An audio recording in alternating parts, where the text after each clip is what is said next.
Hello, everybody, and welcome into this reading and light language session. We're going to look at the week ahead energies for the collective. We're going to be looking at the week itself, some challenging energy aspects, and some supportive energy aspects. So if you're ready, we'll dive into the cards first. Make sure to stick until the end because I will have the light language that you can use throughout the week to support you. So as I'm looking at the week as a whole, and I'll show you some cards in just a second here, it looks pretty good. Pretty good stuff that we have here. The overall theming of the week really feels like a passion project or a passionate relationship starting to root down and take off potentially. And I say that for a few reasons. In the beginning of the week, we have the card Prosperity. I know it's backwards, but that's what it says. And we have the card of the Sun.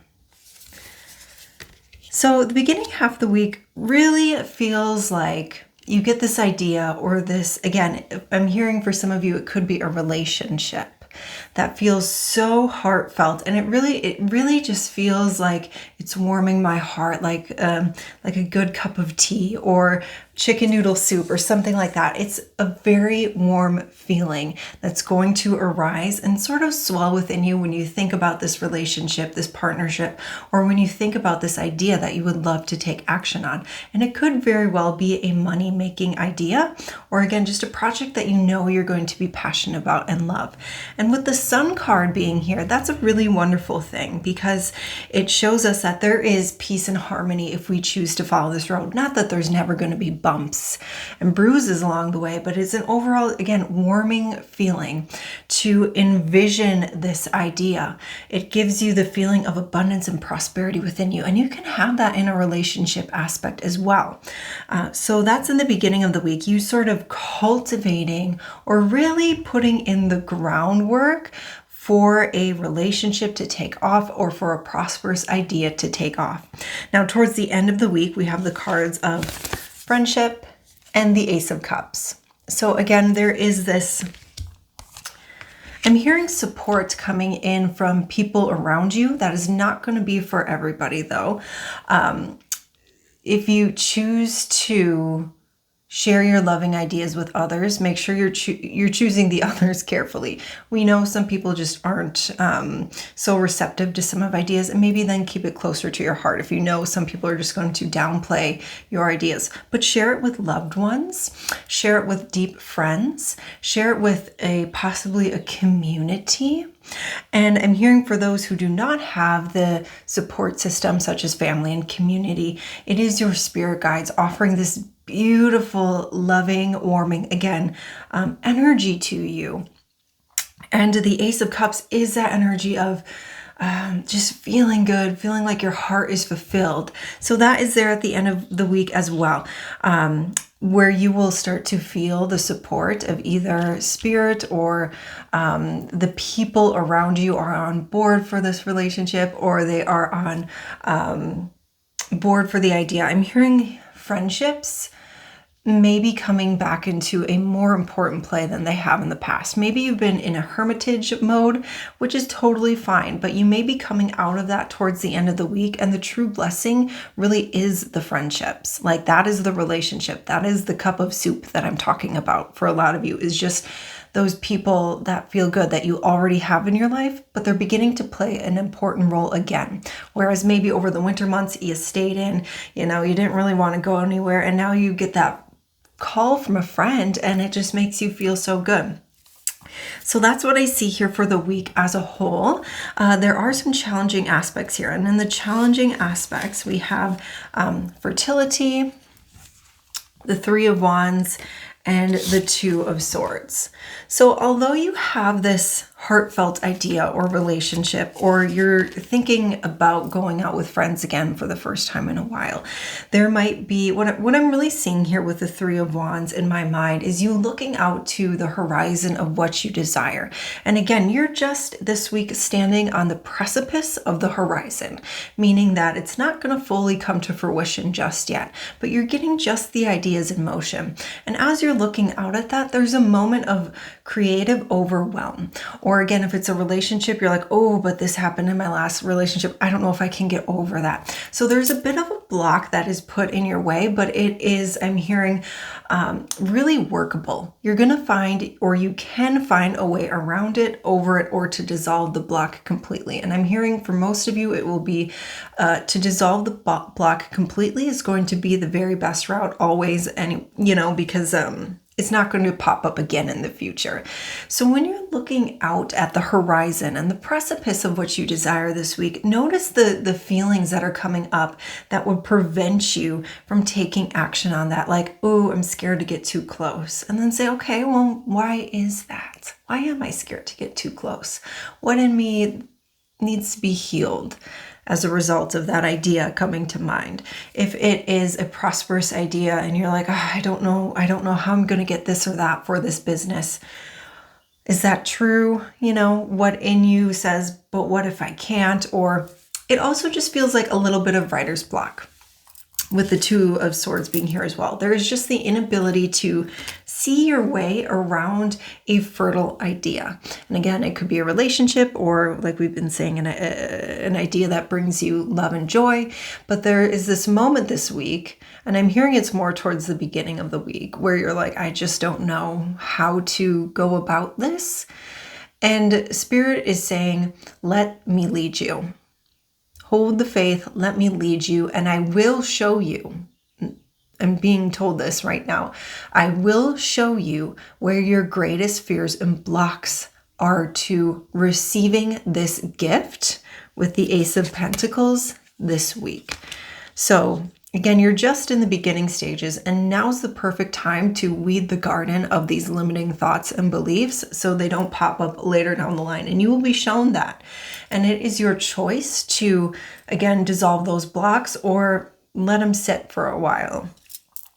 So that's the challenging aspect, not being able to see your way there. But Spirit usually doesn't show us the whole roadmap. It just shows you the next step. So just take it step by step by step. And as the blocks come up, just take them as they come. And really it's no more than saying, why do I feel restricted around this idea? Where did that stem from? No judgment, just being like, that's interesting. And then moving past it, or finding a healing moment with yourself where you can hug that version of yourself that was either hurt, let down in the past, and just say, we're ready to let this go. So that's a beautiful aspect. Although it's in the challenge this week, it's a beautiful healing moment. In the supportive aspects this week, there is forgiveness and there is the Page of Cups. Now, there was another set of cards that just wanted to come out this week, and I'm going to touch on that now too as I move through the supportive aspects. And this is a surrender card. So it says, surrender comparison to other people. Keep your eyes trained on yourself. Focus on your own strengths, attractiveness, and power. And this honestly feels like the strongest energy coming out in all these cards, as I feel it off this one. And then the Hanged Man. So a lot of these blocks that you're feeling that are going to potentially keep you stuck or have been keeping you stuck up until this week are simply comparisons to others or harsh self-judgments that you are now in the energetic position. You're ready to let go of them. Where maybe in the past you were still learning some lessons. You were still learning to work. You were still learning some lessons. Let's just say that. And now you're ready to let that go. When I touch this card, it's like this beautiful lioness energy coming forward, proud, confident, and ready to move forward again in action. And that's really the ingredient to get this Hanged Man energy moving, is to celebrate your authenticity. And that is going to make your idea and your relationship that much more special. And let's say it is a relationship. Don't you want to be the most authentic version of you coming into that relationship, full disclosure who you are, and have them love you for that? Then creating some fake version of you, that doesn't make sense, right? And if it's a creative endeavor, again, the more you're authentic, the more people are going to be attracted to it, like moths to a flame. So just be as authentic as you can and release the comparison, because it's that idea of nobody is just quite like you. And it's also the idea of you have to remember this, your soul has signed you up for certain interactions, certain relationships, and nobody else is on that contract between you and the other person. So if this is you coming to me for a Reiki session, in that moment, we have a contract together on the soul aspect level. My soul has a contract with your soul to provide Reiki in that day and space and time. Nobody else does. Nobody else's name is on that contract. So it is destined for you. And the more you can be authentic, the more you're going to attract those contracts into your life. Or the more you're going to realize a lot of those contracts so they don't get stuck in the karmic level. We don't want that either. So be proud of who you are, be proud of these ideas, and don't compare them to others, because I'm hearing that's the fastest way to derailment. It's the fastest way to derail this idea. If you're saying, well, I created, maybe you're a wood sculptor and you're starting to compare your sculptures to others and you're like, it's not good enough. I don't know if I can sell this. So you just quit altogether. That is the fastest way to derailment. You can look at others for inspiration, but know that your creations are your creations and they are beautiful. So anyways, back to the Page of Cups and forgiveness.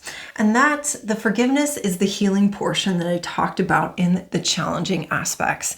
And for some, it may be self-forgiveness. For some, it may be forgiving others. For some, it just may be that moment of compassion for self because you went through something hard and up until now you weren't ready to let go of it. And that's okay. And when you have that healing moment, you get to walk forward. Right? There's this woman and she's walking forward into this beautiful, abundant waterfall, and it feels so good. The cleansing waters.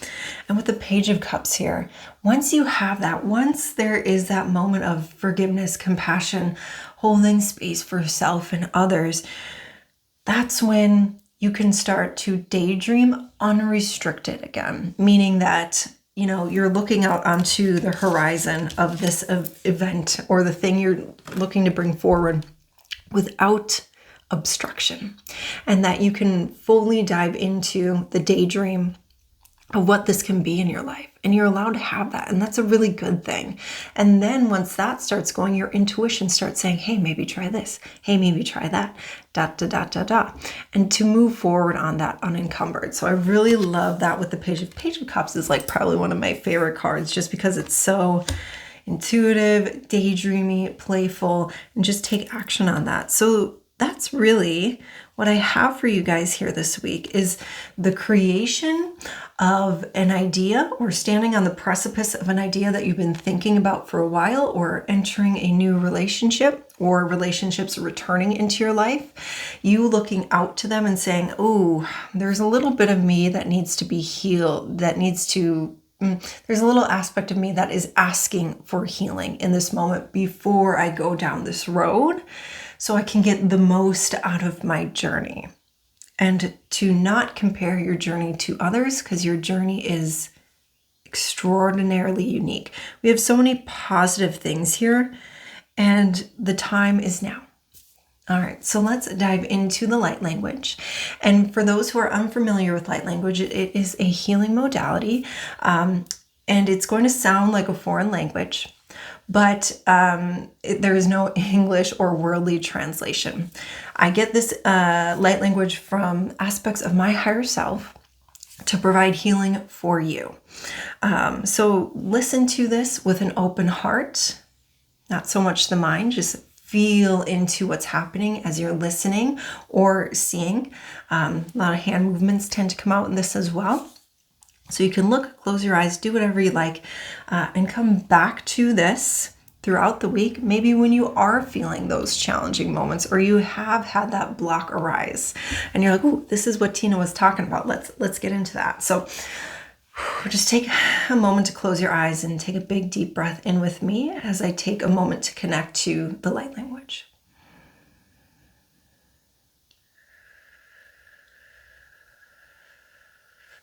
Sarelito ahaya hirsto, kiared kiaruto korle, iared osha lende hirto esse, kirtuka, iare pia keroe, yashite atuota, kiatuka le kashiatako, reta kia kasia karutukari esta.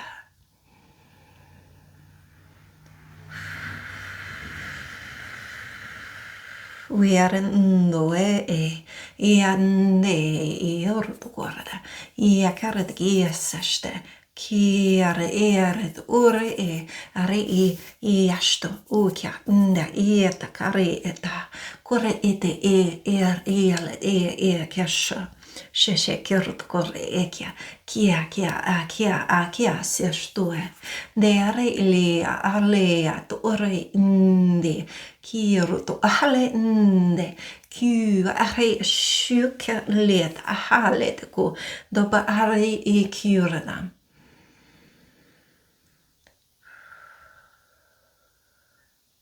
Karut oke le inde ki.